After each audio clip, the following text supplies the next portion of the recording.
বাংলাদেশের স্বাধীনতার ঘোষণা দিয়েছিলেন জিয়াউর রহমান, তার নেতৃত্বেই হয়েছে আধুনিক বাংলাদেশ। স্বাধীনতার ঘোষণা নিয়ে জামাত আমিরের বক্তব্যের পরদিন ঠাকুরগাঁওয়ে গণসংযোগে এসব কথা বলেন বিএনপি মহাসচিব মির্জা ফখরুল ইসলাম আলমগীর। একটি গোষ্ঠী ৭১কে পেছনে ফেলে রাখতে চায় বলেও অভিযোগ করেন তিনি। মোহন ইসলামের প্রতিবেদন। মঙ্গলবার সকাল থেকেই ঠাকুরগাঁওয়ের নিজ সংসদীয় আসনে গণসংযোগ শুরু করেন বিএনপি মহাসচিব। পৌর এলাকায় গণসংযোগে মির্জা ফখরুল বলেন, শুধুমাত্র দলের মহাসচিবের দায়িত্ব নেয় আওয়ামী লীগের প্রতিহিংসার শিকার হন তিনি। 14 জুলাই আগামী নির্বাচনে সঠিক সিদ্ধান্ত নিয়ে দেশকে স্থিতিশীল রাখতে আহ্বান জানান ভোটারদের প্রতি। এই এত ত্যাগ তিতিক্ষার পরে যে নির্বাচনটা আমরা পেয়েছি, এই নির্বাচনটাকে আমাদের অত্যন্ত গুরুত্বপূর্ণভাবে দেখা উচিত এবং এই নির্বাচনে যদি আমরা সঠিক সিদ্ধান্ত নিতে পারি তাহলে আগামী 5 বছরের জন্য আমরা বাংলাদেশকে একটা শান্তিপূর্ণ স্থিতিশীল অবস্থার মধ্যে নিতে পারব। কিন্তু যদি এই নির্বাচনে আমরা সঠিক সিদ্ধান্ত নিতে ব্যর্থ হই তাহলে আবার সেই বিপদের মধ্যে আমরা পড়ব। চট্টগ্রামে স্বাধীনতার ঘোষণা নিয়ে প্রশ্নবিদ্ধ বক্তব্য দিয়েছেন জামায়াত আমির। তার বক্তব্যের সরাসরি সমালোচনা না করলেও মির্জা ফখরুল বলেন, স্বাধীনতার ঘোষণা দিয়েছিলেন জিয়াউর রহমান। আধুনিক বাংলাদেশ গঠনে সবচেয়ে বেশি ভূমিকা তার। বহুদলীয় গণতন্ত্রের ব্যবস্থা জিয়াউর রহমান সাহেব করি, সেই দল আমরা করি। আমরা সবসময় এটাকে অন করি যে শহীদ প্রেসিডেন্ট জিয়াউর রহমান বহুদলীয় গণতন্ত্রের প্রবক্তা। তিনি স্বাধীনতার ঘোষণা দিয়েছিলেন এবং তিনি বাংলাদেশের অর্থনীতির একটা ভিত্তি রচনা করেছিলেন। তার অভিযোগ, একটি গোষ্ঠী ৭১কে এখনো পিছিয়ে রাখতে চায়। দুর্ভাগ্যজনকভাবে একটা গোষ্ঠী ওই ৭১কে পিছনে ফেলতে চায়। ৭১কে পিছনে ফেললে আমি আমার অস্তিত্বকে অস্বীকার করব। সেই জন্যই আমি সবসময় এই কথা জোর গলায় বলি, ৭১ হচ্ছে আমার মূল অস্তিত্ব, এটাকে নিয়েই আমাকে এগোতে হবে। এখানে আমরা ওই 1971 সালে হিন্দু, মুসলমান, বৌদ্ধ, খ্রিস্টান সব একসাথে এক হয়ে আমরা স্বাধীনতার যুদ্ধ করেছি। আগামী 7ই ফেব্রুয়ারি বিএনপি চেয়ারম্যান তারেক রহমান ঠাকুরগাঁও আসবেন বলেও জানান দলটির মহাসচিব।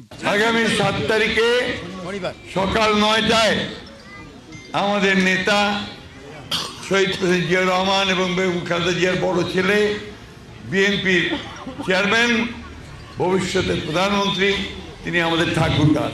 মোহন ইসলাম, ৭১, ঠাকুরগাঁও। স্বাধীনতার ঘোষক নিয়ে জামায়াত আমিরের বক্তব্য জাতির মধ্যে নতুন করে বিভেদ তৈরির চেষ্টা বলে মন্তব্য করেছেন বিএনপির স্থায়ী কমিটির সদস্য আমির খসরু মাহমুদ চৌধুরী। আর বিএনপি নির্বাচনী পরিচালনা কমিটির মুখপাত্র মাহাদি আমিন বলেছেন, স্বাধীনতার ঘোষণা নিয়ে জামায়াতের বক্তব্য ফ্যাসিবাদের বয়ান। আলাদা অনুষ্ঠানে এসব কথা বলেছেন তারা। আরও জানাচ্ছেন মাহিলা ইসলাম। মুক্তিযুদ্ধে এলডিপি চেয়ারম্যান কর্নেল ওলির অবদান স্পষ্ট করতে গিয়ে চট্টগ্রামে জামায়াত আমিরের বক্তব্যের দেশ জুড়ে শুরু হয়েছে সমালোচনা। তার ওই বক্তব্যে স্বাধীনতার ঘোষক হিসেবে জিয়াউর রহমানের পরিবর্তে কর্নেল ওলিকে প্রতিষ্ঠিত করার চেষ্টা করা হয়েছে বলে অভিযোগ উঠেছে। আপনাদেরই এক গর্বিত সন্তান সবার আগে চিৎকার দিয়ে বলেছিলেন উই রিবর্ন। তিনি হচ্ছেন এলডিপির সম্মানিত সভাপতি ডক্টর কর্নেল ওলি আহমদ বীর বিক্রম। এমন প্রেক্ষাপটে গুলশানে সংবাদ সম্মেলনে বিএনপির নির্বাচন পরিচালনা কমিটির মুখপাত্র মাহাদি আমিন বলেন, যারা স্বাধীনতার বিপক্ষে ছিল তারাই আবার ইতিহাস বিকৃতি করার চেষ্টা করছে। ফ্যাসিবাদী বয়ানে মুক্তিযুদ্ধের ইতিহাসকে বিকৃত করা, এই দায়িত্ব কেন একটি রাজনৈতিক দল নিচ্ছে সেটি ওনাদেরকে প্রশ্ন করলেই ভালো। আমরা সবাই জানি যে শহীদ প্রেসিডেন্ট জিয়াউর রহমান বাংলাদেশের স্বাধীনতার ঘোষক ছিলেন। সবার আগে তিনি উই রিভল্ট বলেছিলেন অন্যান্য সেনানীদেরকে সাথে নিয়ে। এ সময় তিনি নির্বাচনের পর্যবেক্ষক দলের সংখ্যা এবং বিএনসিসি ক্যাডারদের নির্বাচন মোতায়েন নিয়ে উদ্বেগ জানান। বলেন, তারেক রহমানকে নিয়ে একটি দল গেল এক সপ্তাহে 29টি ভুয়া তথ্য ছড়িয়েছে। কলেজ ও বিশ্ববিদ্যালয় পড়ুয়া বিএনসিসি ক্যাডারদের অনেকেই কোনো না কোনো রাজনৈতিক দল বা মতাদর্শের সাথে জড়িত থাকেন। ফলে তাদেরকে নির্বাচনে সম্পৃক্ত করলে তা অবাধ, সুষ্ঠু ও নিরপেক্ষ নির্বাচনের পথে অন্তরায় সৃষ্টি করতে পারে। এদিকে নির্বাচন নিয়ে এক গোল টেবিলে আলোচনা শেষে বিএনপির স্থায়ী কমিটির সদস্য আমির খসরু মাহমুদ চৌধুরী বলেছেন, দেশের ভবিষ্যৎ নিয়ে চিন্তা নেই জামায়াতের। স্বাধীনতার ইতিহাস বাংলাদেশে যারা জানে তারা এই সমস্ত বকওয়াজ করে বাংলাদেশকে বিভক্তি করে একটা নতুন একটা কি বলে ন্যারেটিভ নিয়ে আসার যে চেষ্টা, এগুলো কি কারো কাছে কোনো গ্রহণযোগ্যতা পাবে? আমি তো মনে হয় তারা নিজেদেরকে আরো ক্ষতিগ্রস্ত করছে। মুক্তিযুদ্ধ নিয়ে বিতর্কিত কথা বলে জামায়াত নতুন করে দেশে বিভক্তি তৈরি করতে চায় বলেও মন্তব্য করেন আমির খসরু। সামাজিক বিভক্তি, রাজনৈতিক বিভক্তি থেকে একটা ভবিষ্যতের বাংলা দিকে যাচ্ছে। মাহিলা ইসলাম, ৭১, ঢাকা। বিভক্তি সৃষ্টি। দর্শক, এই মুহূর্তে এনসিপির নির্বাচন কমিটির মুখপাত্র আসিফ মাহমুদ সজীব ভুইয়া কথা বলছেন সাংবাদিকদের সাথে। আমরা শুনে নেব তার বক্তব্য। প্রচারণায় অংশগ্রহণ করেছি। এর মধ্যে অনেক ঘটনাই ঘটে গেছে। অনেকগুলোই আমাদের নির্বাচন পরিচালনা কমিটির সেক্রেটারি তিনি বললেন। আরো কিছু বিষয় আমি বলতে চাই, যেমন আমরা বিএনপির একজন সাবেক স্বরাষ্ট্রমন্ত্রী আলতাফ হোসেন চৌধুরীর মুখে শুনলাম যে ওনারা ডিজিএফআই এবং এনএসআই এর জরিপের উপরে ভিত্তি করে প্রার্থী ঠিক করেছেন। প্রথমত এটা অত্যন্ত লজ্জাজনক এবং আমাদের গণতন্ত্রের জন্য হুমকি স্বরূপ। যখন একটা সরকার দায়িত্বে আছে, এই নির্বাচন তারা আয়োজন করছে, সেই রাষ্ট্রীয় প্রতিষ্ঠানকে কাজে লাগিয়ে একটি দল নিজেদের প্রার্থী বাছাই করছে, এটা প্রথমেই এক ধরনের অগণতান্ত্রিক এবং এক ধরনের তাদেরকে বলা যায় যে যেটা তাদের জন্মটা যেভাবে হয়েছিল এক ধরনের কিংস পার্টির আচরণ। তারা তো গত ১.৫ বছর আমাদেরকে কিংস পার্টি বলে এসছেন, কিন্তু আমরা দেখছি তারা রাষ্ট্রীয় প্রতিষ্ঠানকে ব্যবহার করে তাদের প্রার্থী নির্ধারণ করেছেন। আপনারা জানেন যে কোনো রাজনৈতিক দলের জন্য প্রার্থী নির্ধারণ কতটা গুরুত্বপূর্ণ বিষয়, এবং ৩০০ আসনের প্রার্থী নির্ধারণের মধ্য দিয়ে দীর্ঘদিন ধরে রাজনৈতিকভাবে কাজ করে আসা রাজনৈতিক নেতাদের, কর্মীদের মূল্যায়নের মতো একটা বিষয় ঘটে, এবং তাদের মধ্য দিয়েই কিন্তু আগামীর বাংলাদেশে যারা নীতি নির্ধারক তারা নির্বাচিত হবেন। এক্ষেত্রে তারা যদি রাষ্ট্রীয় প্রতিষ্ঠানের সহযোগিতা পেয়েছেন এবং সেটা তারা পাবলিকলি বলছেন, এটা বাংলাদেশের জন্য, বাংলাদেশের গণতন্ত্রের জন্য একটা অশনি সংকেত। আমরা লক্ষ্য করছি বিভিন্ন জেলায় রিটার্নিং কর্মকর্তারা এনএসআই এর মাধ্যমে প্রিজাইডিং অফিসার নির্ধারণের ক্ষেত্রে সেখানকার সরকারি এবং আধা সরকারি চাকরিতে যারা আছেন, যাদের প্রিজাইডিং অফিসার হওয়ার কথা, তাদের ইনফরমেশন নিচ্ছেন। যদিও এনএসএ কিংবা কোনো রাষ্ট্রীয় গোয়েন্দা সংস্থার এই ধরনের ইনফরমেশন দেওয়ার কথা না। তারা, আমরা যতটুকু জানতে পেরেছি যে তারা মিড লেভেলের এবং উপরের লেভেলেরও হয়তো কারো সহায়তায় এই ইনফরমেশনগুলো নিচ্ছেন, এবং সেখানে তারা স্পেসিফিকলি রাজনৈতিক মতাদর্শ দেখে প্রিজাইডিং অফিসার নির্ধারণ করছেন। জাতীয় নাগরিক পার্টি এনসিপির ব্রিফিংয়ে কথা বলছেন আসিফ মাহমুদ সজীব ভুইয়া। আমরা এতক্ষণ সরাসরি যুক্ত ছিলাম সেখানে। চোরাই পথে আর কোনো নির্বাচন হতে দেয়া হবে না, কেউ করতে চাইলে প্রতিহত করবে জামাত ইসলামী। কিশোরগঞ্জ, ময়মনসিংহ ও গাজীপুরে আলাদা জনসভায় এমন হুঁশিয়ারি দিয়েছেন দলটির আমির ডাক্তার শফিকুর রহমান। বলেন, এবারের নির্বাচন কোনো সাধারণ ভোট নয়, জাতির কিসমত বা ভাগ্য বদলানোর। পাচার করা অর্থ ফিরিয়ে আনার পাশাপাশি অর্থ পাচারকারীদেরও দেশে এনে বিচার করার আশ্বাস দেন তিনি। আরো জানাচ্ছেন মোহাইমিনুল খান অপু। কপাল যেন চূড়াবালিতে হারিয়ে না যায়। হাওর অধ্যুষিত কিশোরগঞ্জের কটিয়াদি সরকারি কলেজ মাঠের এই জনসভায় জামায়াতের আমির যোগ দেন মঙ্গলবার বেলা 11:30টার দিকে। এতে প্রধান অতিথির বক্তব্যে তিনি বলেন, দেশে চোরাই পথে আর কোনো নির্বাচন হতে দেওয়া হবে না, কারচুপির চেষ্টা করলে কাউকে ছাড় দেবে না জামায়াত। আগে তো আমার নিরাপত্তা, তারপরে আমার উন্নতি, দুটাই আমার দরকার, কোনোটাই আমাদের নাই। ইনসাফের ভিত্তিতে আমাদের সমস্ত শক্তি দিয়ে আপনাদের রাস্তার প্রতিদান দেব ইনশাআল্লাহ। পরে দুপুরে ময়মনসিংহের সার্কিট হাউস মাঠের জনসভা মঞ্চে পৌঁছলে তাকে স্বাগত জানান জেলার 11টি আসনের নেতাকর্মীরা। সেখানে দেয়া বক্তব্যে শফিকুর রহমান বলেন, জামায়াত সরকার গঠন করলে দেশের সম্পদ ফিরিয়ে এনে জড়িতদের বিচারের মুখোমুখি করা হবে। টাকা আছে তো, অনেক টাকা আছে আমাদের। এই যে চুরেরা চুরি করে বাংলাদেশ থেকে 28 লক্ষ কোটি টাকা বিদেশে পাচার করেছে, আল্লাহ যেন তৌফিক দেন ওদের পেটের ভিতরে হাত ঢুকিয়ে সেই টাকা যেন নিয়ে আসতে পারি। বিকেলে গাজীপুরের জয়দেবপুর রাজবাড়ী মাঠে দিনের তৃতীয় ও শেষ সমাবেশে তিনি বলেন, স্বাধীনতার এত বছর পরও দেশ জাতির কোনো উন্নয়ন হয়নি, কেবল ভাগ্য বদলেছে রাজনৈতিক দলের।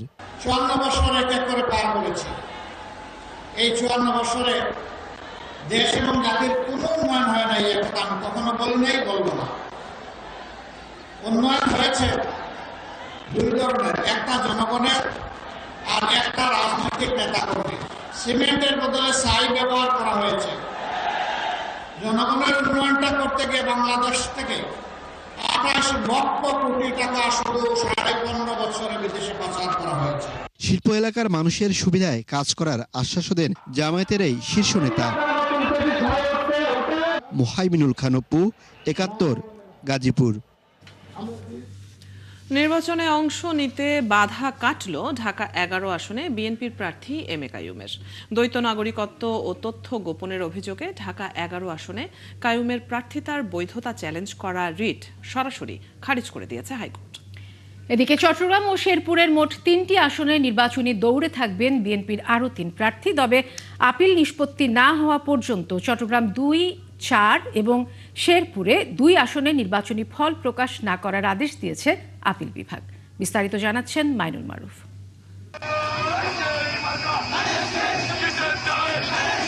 ত্রয়োদশ জাতীয় সংসদ নির্বাচনের বাকি আর মাত্র কদিন। প্রচারে ব্যস্ত প্রার্থীরা, তবে শেষ সময়েও অনেকের প্রার্থিতা ফিরে পেতে চলছে আইনি লড়াই। সবশেষ ঢাকা 11 আসনের বিএনপি প্রার্থী এম এ কাইয়ুমের প্রার্থিতা চ্যালেঞ্জ করে নাহিদ ইসলামের রিট খারিজ করে দিয়েছেন হাইকোর্ট। ফলে ভোটে অংশ নিতে বাধা কেটেছে তার। তবে নাহিদের আইনজীবী জানান আপিল করবেন তারা। এটা দেখাতে পারে যে উনি ওই এলাকার সিটিজেন না, অথবা আমি যদি বিদেশি কোনো বা আমাদের এমবিসির মাধ্যমে যদি কোনো তথ্য আনতে পারি, দেখাতে পারি যে সে ভানুয়াতুর সিটিজেন, তাহলে এই মামলা রুল অ্যাবসলিউট হবে, আদারওয়াইজ রুল ডিসচার্জ হবে। সো আপাতত রুল দিয়ে তারপরে আপনারা শোনেন। কোর্ট বলেন যে যেহেতু আমাদের কাছে অন্য কোনো তথ্য নাই, সুতরাং আমরা এটা খারিজ করলাম। জনাব এম এ কাইয়ুম এ ধরনের কোনো নাগরিকত্ব গ্রহণ করেননি। এটা সম্পূর্ণ মিথ্যা একটা তথ্যের উপর ভিত্তি করে তার নির্বাচনে প্রতিদ্বন্দ্বিতা এবং প্রার্থিতা বাতিল করার জন্য চেষ্টা করা হয়েছে। এর আগে মঙ্গলবার সকালে বিএনপির আরও 3 প্রার্থীর জন্য সুখবর আসে আপিল বিভাগ থেকে। সর্বোচ্চ আদালতের আদেশে বলা হয়েছে চট্টগ্রাম 4 আসনে আসলাম চৌধুরী, চট্টগ্রাম 2-এ সারোয়ার আলমগীর এবং শেরপুর 2 আসনে ফাহিম চৌধুরীর নির্বাচনে অংশ নিতে বাধা নেই। তবে আপিল নিষ্পত্তি না হওয়া পর্যন্ত এসব আসনের নির্বাচনী ফলাফল প্রকাশ করা যাবে না। আসন্ন ত্রয়োদশ জাতীয় সংসদ নির্বাচনে প্রতিদ্বন্দ্বিতা করার কোনো আইনি বাধা থাকলো না। যেটি হচ্ছে আদালত যেহেতু সুপ্রিম কোর্টের আপিল বিভাগ এই 3টি মামলাতে লিভ গ্রান্ট করেছেন, সুতরাং এই লিভগুলো শুনানির পরে পরবর্তীতে এই বিষয়ে আদালত যেটা সিদ্ধান্ত নেবেন সেটিই হবে। লিভ গ্রান্ট করে বলেছে যে ওনার ইলেকশন রেজাল্ট যেটা হবে সেই রেজাল্টটা ফলো করবে আমাদের আপিলের রেজাল্টকে। সো ওনাদের 3 জনেরই ইলেকশনের রেজাল্ট পাবলিশ করবার ব্যাপারে পাবলিশ করার কোনো সুযোগ থাকলো না আপিল শুরু হওয়া পর্যন্ত।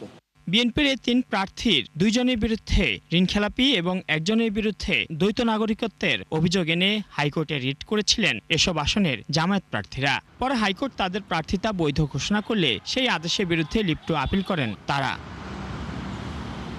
মাইনুল মারুফ, ৭১, ঢাকা। নির্বাচন নিয়ে যারা দ্বিধায় রয়েছে তারা দেশ ছেড়ে পালিয়েছে বলে মন্তব্য করেছেন স্বরাষ্ট্র উপদেষ্টা জাহাঙ্গীর আলম চৌধুরী। বিকেলে সাভারের তেঁতুলঝরা কলেজ মাঠে মক ভোটিং কেন্দ্র পরিদর্শন শেষে তিনি বলেন, যতই অপপ্রচার হোক না কেন নির্ধারিত তারিখেই নির্বাচন হবে।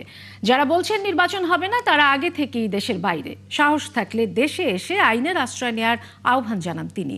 নিঃসংকোচে সবাইকে কেন্দ্রে গিয়ে ভোট দিতে বলেছেন উপদেষ্টা। ঝুঁকিপূর্ণ ভোট কেন্দ্রে কোনো ধরনের বিশৃঙ্খলা হলে আইন শৃঙ্খলা বাহিনী কিভাবে তা মোকাবেলা করবে তার বাস্তব মহড়া পর্যবেক্ষণ করেন জাহাঙ্গীর আলম চৌধুরী।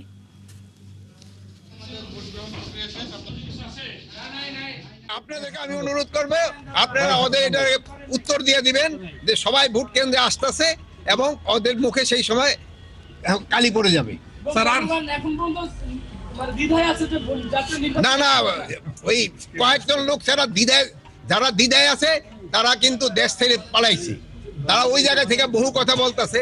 তাদের যদি সাহস থাকে তো দেশে আসে, তার আইনের আশ্রয় নেই। অবশেষে বদলে যাচ্ছে র্যাবের নাম। আগের নাম বিলুপ্ত করে রাখা হয়েছে স্পেশাল ইন্টারভেনশন ফোর্স SIF। একই সাথে পরিবর্তন আসছে তাদের পোশাক ও কার্যক্রমে।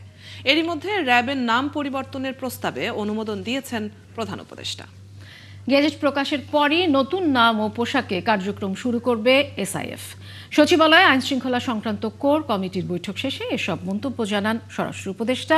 তার দাবি, পুলিশও এখন আগের চেয়ে বেশি সক্রিয়। শারমিনীরা রিপোর্ট।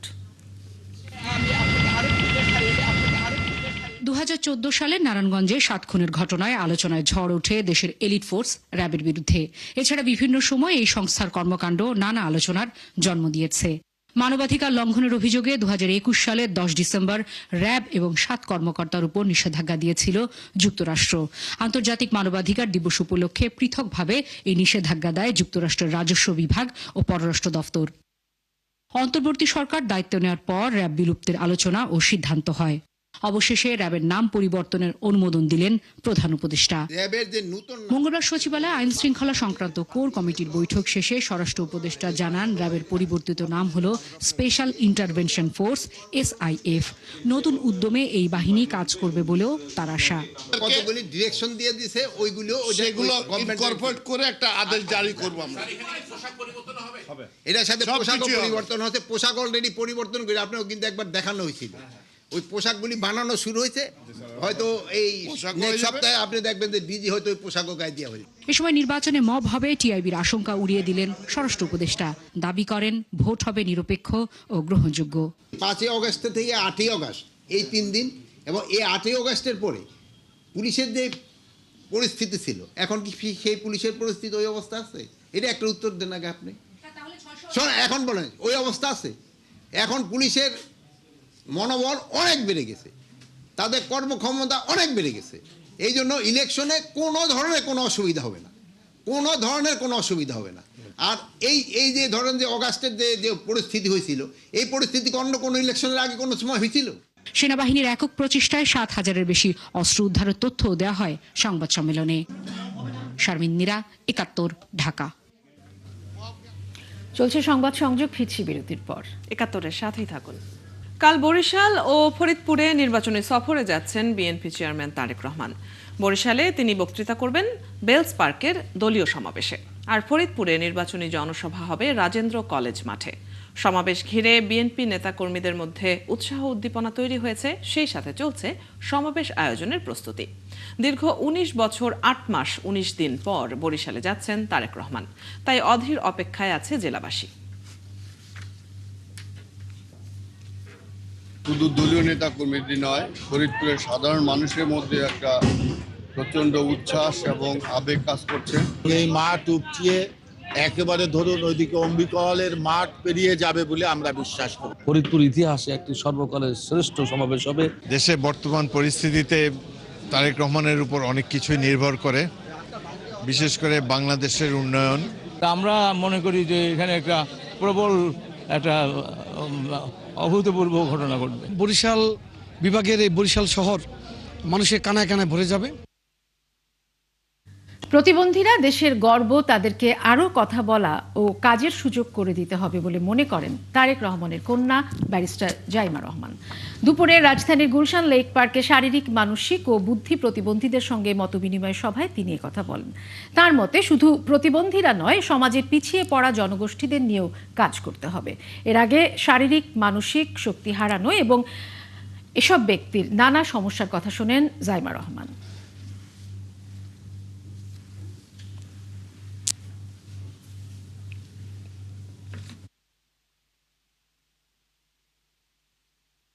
আপনারাই তো বুঝবেন আপনাদের মতো মানুষদের, প্রতিবন্ধীদের, আপনার ভাই বোন প্রতিবন্ধীদের কিভাবে ইউনিভার্সাল ডিজাইনটা করতে। আপনি যে বললেন শুধু প্রতিবন্ধীদের জন্য সহজ সুবিধা করা না, সবার জন্য, হুইল চেয়ার অ্যাক্সেসের জন্য, প্র্যামের জন্য, সাধারণ প্র্যামের জন্য, যদি কোনো আরো বয়স্ক কেউ থাকে, অনেক কিছু দিক দিয়ে।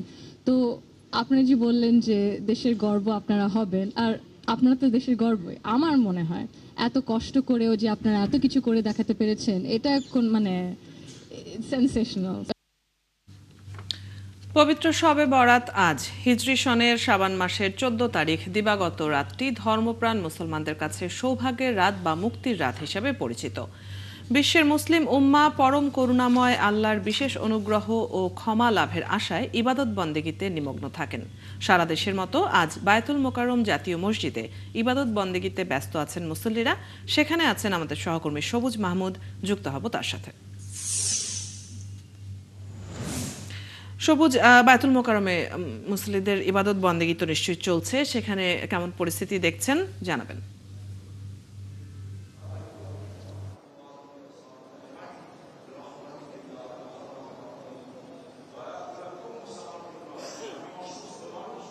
অদিতি, পবিত্র লাইলাতুল বরাত উপলক্ষে আজকে জাতীয় মসজিদ বায়তুল মোকাররমে সারা রাত ব্যাপী অনুষ্ঠানমালা আয়োজন করা হয়েছে। বাদ মাগরিবের প্রথম পর্যায়ে এই যে আয়োজন ছিল সেটি এইমাত্র শেষ হলো। একটু পর এশার নামাজের পরে আর পরবর্তী কার্যক্রম শুরু হবে। এই বাদ মাগরিবের যে অনুষ্ঠানমালাটি হয়েছে সেখানে মুফতি মাওলানা নজরুল ইসলাম কাসেমি উনি কিন্তু এখানে ওয়াজ করেছেন। সেই ওয়াজটি শেষ করে উনি মোনাজাত করলেন। এখন যারা মুসল্লিরা এখানে এই লাইলাতুল বরাতের ওয়াজ শুনতে এসেছেন তারা এখন নামাজে দাঁড়াচ্ছেন। এশার নামাজ শেষে আবার দ্বিতীয় পর্বের জন্য এখানে একটি আয়োজন আছে। সেই আয়োজনে পবিত্র কোরআন এবং হাদিসের আলোকে লাইলাতুল বরাতের শিক্ষা, করণীয় এবং বর্জনীয় নিয়ে ওয়াজ করবেন প্রফেসর ডক্টর আফম খালিদ, যিনি ধর্ম বিষয়ক উপদেষ্টা, এবং এখানে সভাপতিত্ব করবেন ইসলামী ফাউন্ডেশনের মহাপরিচালক আব্দুল সালাম খান। এবং এখানে যারা ধর্মপ্রাণ মুসল্লিরা এই পবিত্র লাইলাতুল বরাত উপলক্ষে এখানে এসে জড়ো হচ্ছেন তারা বলছেন যে এই রাতে আল্লাহ সবার যে ভাগ্য নির্ধারণ করেন এবং সকলের গুনাহ মাফ করে দেন। সেই সুযোগ বা সেই উপলক্ষে আল্লাহর কাছে দোয়া করতে এবং আত্মীয় স্বজন যারা ইতিমধ্যে পরকাল গমন করেছেন তাদের জন্য দোয়া করার জন্য এই রাতে এখানে এসে তারা ইবাদতে শরীক হয়েছেন। এবং শুধু জাতীয় মসজিদ বায়তুল মোকাররম নয়, সারা দেশের বিভিন্ন মসজিদে এবং রাজধানীর বিভিন্ন জায়গায় কিন্তু এই লাইলাতুল বরাত সম্পর্কে বিষয়ে উদযাপন বা করার জন্য আয়োজন করা হয়েছে। এবং সারা রাত ব্যাপী এই যে পবিত্র এই যে রাত, এই রাতে মুসল্লিরা গুনাহ মাফের জন্য পাশাপাশি জাতি এবং সমগ্র মুসলিম উম্মার শান্তি কল্যাণ কামনায় দোয়া করবেন বলে আমাদেরকে সবাই জানিয়েছেন।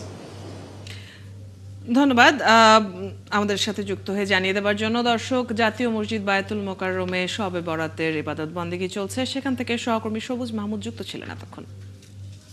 নতুন এক প্রেক্ষাপটে দাঁড়িয়ে বাংলাদেশের উন্নয়ন ও স্থিতিশীলতার জন্য ভোটের কোনো বিকল্প নেই বলে মনে করেন মৌলভীবাজারের নারীরা। তাদের চাওয়া সুষ্ঠু ও নিরপেক্ষ একটি নির্বাচন। আগামী নির্বাচনের মাধ্যমে যারা ক্ষমতায় আসবেন তারা যেন নারীদের নিরাপত্তা, কর্মসংস্থান এবং উন্নয়নের দিকে নজর দেন, সেই প্রত্যাশা তাদের। আহমেদ ফারুক মিলাদের তথ্য ও ছবিতে প্রতিবেদন। প্রকৃতি আর চা কন্যা খ্যাত জেলা মৌলভীবাজারে অতীতে নির্বাচন হয়েছে অনেকবার।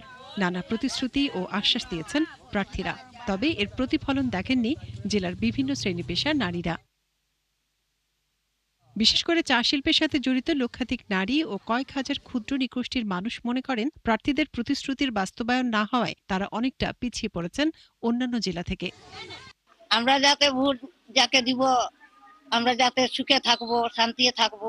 আমরা তো পরিবর্তন হয় না, আমরা তো শ্রমিক মানুষ, জায়গাতেই থাকি যায়। ভোট দিয়া যাতে ভালো থাকতে পারি, বাচ্চা কাচ্চা মানুষ করতে পারি, পরিবর্তন করতে পারি। যে রাজা হোক, আমরা চাই আমাদের যাতে মজুরি বাড়বো, আমরা আর সুখ শান্তি থাকবো। জেলার মোট ভোটারের প্রায় অর্ধেকই নারী, আর এর মধ্যে বড় একটি অংশ তরুণ শিক্ষার্থী। নতুন সরকারের কাছে যাদের প্রত্যাশা কর্মক্ষেত্রে নিরাপত্তা সহ সমাজে সুষ্ঠু পরিবেশ বজায় থাকুক, হয়রানি, প্রতিহিংসা কিংবা নির্যাতনের শিকার হতে চান না তারা। যেই সরকার আসুক না কেন, মৌলভীবাজারে একটা মেডিকেল কলেজ হোক এবং নারীদের নিরাপত্তাটা যাতে বজায় থাকে। তো নির্বাচন সুষ্ঠু হইলে এটি আমরা আশা করবো যে আমরা জেলাতে একটা পালা হসপিটাল হইতো, যার মধ্যে আমরা সুন্দর চিকিৎসা পাই। আর এখানকার পেশাজীবী নারীরা চান সংঘাতমুক্ত ভালো একটি নির্বাচন, পাশাপাশি নারী বান্ধব জনপ্রতিনিধিকে ভোট দিয়ে নির্বাচিত করতে চান তারা। আমাদের যাতায়াতের সুবিধা থাকতে পারে, চাকরিজীবীর ক্ষেত্রে সুবিধা থাকতে পারে, যাতায়াতের ক্ষেত্রে চলাফেরার সুবিধা থাকতে পারে। এই ধরনের ভালো একজন সরকার আসুক, আমরা এটাই চাই।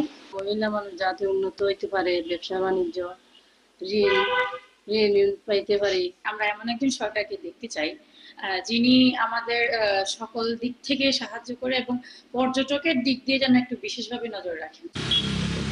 মৌলভীবাজার জেলায় 4টি আসনে মোট ভোটার সংখ্যা 16,14,936 জন। এদের মধ্যে নারী ভোটার আছেন 7,90,474 জন। মনিরা কাজুরি, 71। দুর্নীতিমুক্ত বাংলাদেশ দেখতে চান ইতালি প্রবাসী বাংলাদেশিরা। সেখানে বসবাসরত হিন্দু, বৌদ্ধ ও খ্রিস্টান ধর্মাবলম্বীদের প্রত্যাশা, নতুন বাংলাদেশে থাকবে সরকারের জবাবদিহিতা, মানুষের বাক স্বাধীনতা, নারী ও সংখ্যালঘুদের নিরাপত্তা। সেই সাথে দুর্নীতিমুক্ত হবে দূতাবাসগুলো। লাবণ্য চৌধুরীর 7ম পর্বের প্রতিবেদনে থাকছে বিস্তারিত। জনগণের ভোটে নির্বাচিত সরকার কাজ করবে দেশের উন্নয়ন, সমৃদ্ধি এবং নাগরিকদের কল্যাণে।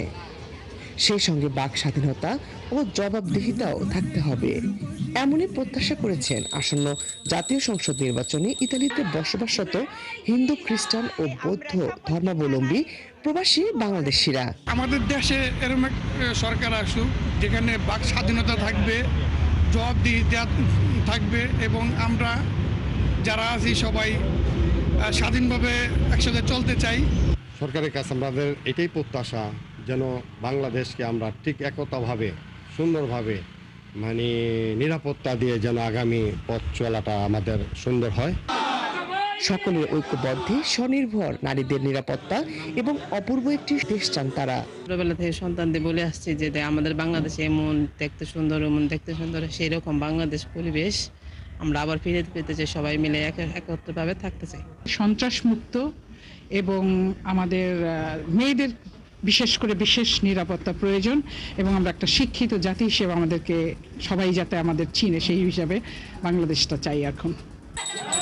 সেই সঙ্গে ৭১-এর মুক্তিযুদ্ধের মাধ্যমে অর্জিত স্বাধীনতাকে সকলের ঐক্যবদ্ধ দেশপ্রেমে ধারণ করে আগামী সরকারের কাছে চেয়েছেন সংখ্যালঘুদের নিরাপত্তা। সেই সঙ্গে দূতাবাসগুলোকে দুর্নীতি মুক্ত করার দাবি। আমরা যারা প্রবাসে আছি, প্রবাসী সবার থেকে একটাই আমাদের অনুরোধ, আমাদের সংখ্যালঘু যারা আছি আমাদের একটা সুরক্ষা চাই। বিদেশে যে আমাদের বাংলাদেশ দূতাবাস আছে, এই জায়গায় আমাদের বিভিন্ন যে দুর্নীতি, অনিয়ম আছে, সেই দিকেও যেন আসন্ন যে সরকার নির্বাচিত হবে সেই যাতে আমাদের এই সমস্যাগুলা সমাধান করে। লাবণ্য চৌধুরী, ৭১।